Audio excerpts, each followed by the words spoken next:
Welcome to BizFrankTalk with me, Derek. Today we just have a very exciting topic in this episode.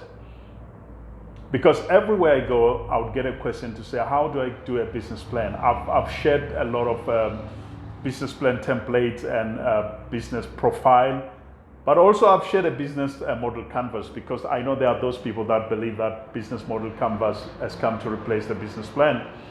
Well, for me, it's not different to say, architectural design means that it's replacing the house plan. The two can coexist together because there are some investors who would need details in terms of how you present and how you make your application to them. Or there are some funders who would need details. There are some investors who would need details when it comes to how you present your documents. So for me, both can still coexist. And if you want a template, please send me the email at derek@newdiscoverybs.co.za. derek@newdiscoverybs.co.za. Then I'll be able to send you the document, the template that you may need. And if you missed the email, just search my name, Derek, and you'll get all my details online, and you'll be able to send the request, and then I'll send it to you. It's free of charge. You don't have to pay for that.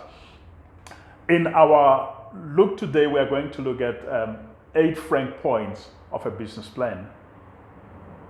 Just mark something here. I did not say of drafting, making, writing, and all that. Straightforward. 8 frank points of a business plan. What are these 8 frank points? We are going to look at the key things that you have to make sure that when you have your business plan, they are featured in that document. Point number 1, introduction of your company.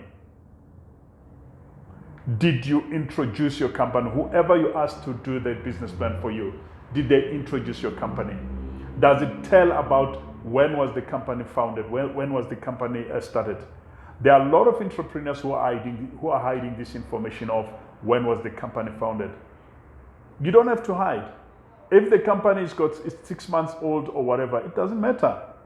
What matters is your experience as the owner, because you'd find that yes, the company is 6 months old, but you have a huge experience that you have accumulated over years in the business.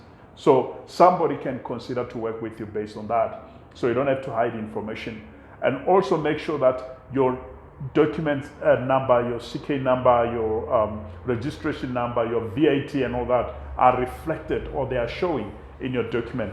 They can show in your introduction, or they can show in a column where you can, in the contact details, or in the details of the company where you can give that information.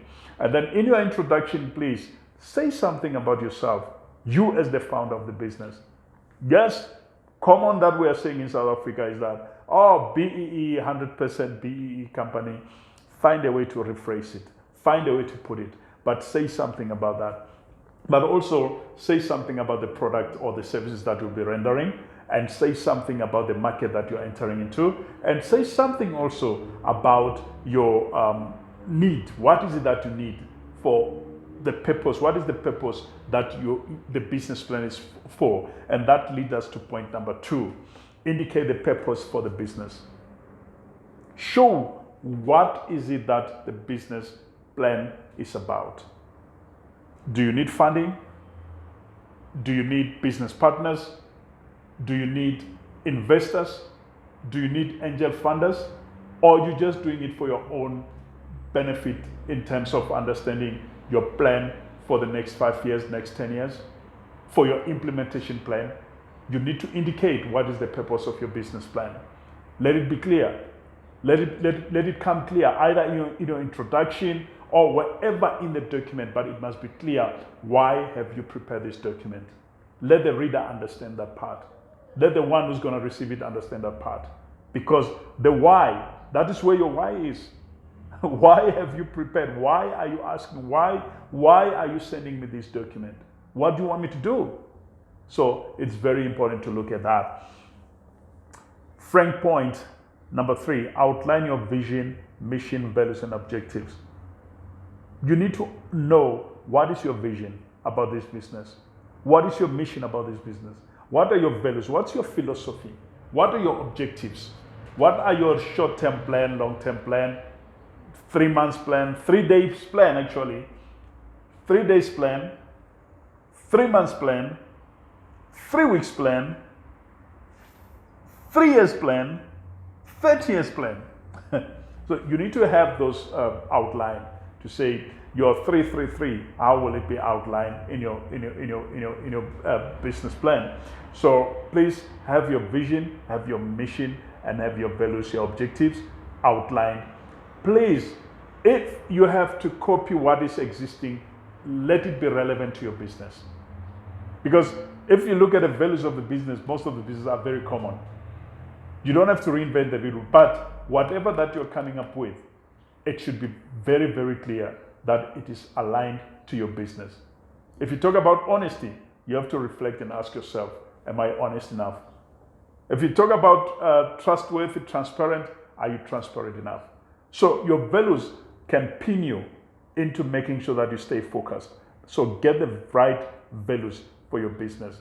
But that you can achieve if you have a strategic session alone or you have a strategic session with your team to assist you to come up with all these things together. I've got a document that outlines each on how to come up with your vision, your mission. So if you are interested in it, you can send me the email to Nzavi Derek maybe on any social media, or you can send me an email to derek@newdiscoverybs.co.za, and I'll be able to send you a template or the document that speaks to those details. So please feel free to engage with me at any time, and then I will also prepare an episode that will talk about the vision, the mission, the values, but also don't forget your payoff line. I know somebody may ask, what's the payoff line? It's your slogan, because this is a question I get a lot from entrepreneurs to ask me, hey, what's the payoff line? That's your slogan. Don't forget your slogan. What is your slogan about your business? And remember, these things are not static. Your slogan, it can change. If you look at a big corporate, there are a lot of them that have changed over years. Over and over, they keep on changing. But it's changed based on the strategy. What is the direction that the company is taking? Or sometimes the new board can come and say, we need to review this, so we need to change. So you need to be flexible, even though it's your vision and your mission and all that, but you need to be flexible, because one employee can come and question you about what you have written about your vision, your mission. So you need to be able to explain. If it's not clear, be willing and adaptable to make changes and to adjust. Frank point number 4, share your profile and experience equitably. I need to say equitably because there are a lot of businesses where you find that it's 3 members in the company. Only one person has a profile that is filling the whole page. The others, you'd find that it's only 2 lines. What are you saying about them? Are you saying that they don't have experience? Remember, when you do the profile, it may not necessarily be a CV where you have to list all your qualifications and your experience in full, which year you did it, achieved it. No, you need to find a way to summarize it and say, this is the number of years that I've been in the business. I work with different companies. You can say different companies and mention the ones that you know they are relevant to the client or relevant to the industry. And then you just say, I work for different companies, but the last 2 companies that I worked for are 1, 2, 3, or the companies that gave me enough experience in this field are 1, 2, 3, 4. Because your profile must be relevant to your current business plan. So you need to make sure that comes out clear. And also, you need to make sure that all the members, the information, it may not be the same, but it must be structured the same way for the reader to understand what they are going through. Yes, there are some that, well, they don't have any qualifications and all that. You can just see what their experience is. Some will find that as a child, this person was involved in the family business. It plays a key role when it comes to one understanding what is your business background. But yes, I would encourage you entrepreneurs that please subscribe for free courses. You've got edx.org where you can do any course with any university, be it Harvard, be it Pretoria University, be it Chinese university, whatever university that you want to do, you can do a free course in those platforms. All that you may pay is a donation where you need to make sure that those platforms continue. And you can pay maybe an amount of maybe $140 where you can get a certificate, which is a genuine and legitimate certificate, by the way. So you need to use those platforms to increase your knowledge and to enhance your understanding in the industry that you are in. Point number 5, show the product and service that you are offering. You need to show clearly somewhere in your business plan, be it in the opening, be it in a subject matter that would say product and services that we are offering. You need to show what are the products that you are offering, and they must be clear. If you are into transport industry, you need to show what are the commodities that you'll be transporting, and what are the other things, be it oil, gas, or whatever. And if they are hazardous goods, show us. FMCG, show, so that one who's reading can understand, I'm investing and we are going into this field. Is this something that I've got interest in? Yes or no? And also, you may find that your services, they are primary and secondary. You need to categorize them to show that these are primary, these are complementary services, and these are the services that we'll be sourcing, and these are the services that we'll be manufacturing, or these are the products that we'll be manufacturing ourselves. Be specific and be clear when it comes to your product for the client to understand what is it that you are offering, because that is your what. What is it that you're offering? What is it that you're doing? So yes, your purpose was there as your why, and then now you've got your why, your what, and then it must come clear, and then so that the investor can consider you. Frank, point number 6, lay out the market overview. Be clear about your market. Be clear about who are you going to sell the product to, how old is your market, who are the people that you're going to deal with, and who are the competitors, the other players in that market, who are the suppliers of your product. You need to be clear about that. And also that's where you're going to show your pressure analysis, your SWOT analysis, all these analysis that are coming up. You are going to show them in your marketing plan, your marketing strategy, but also you're going to show what is your market size, what are the expectations, what is the market size in terms of money. If you talk about the market, how much are they making, those who are already in the industry per annum?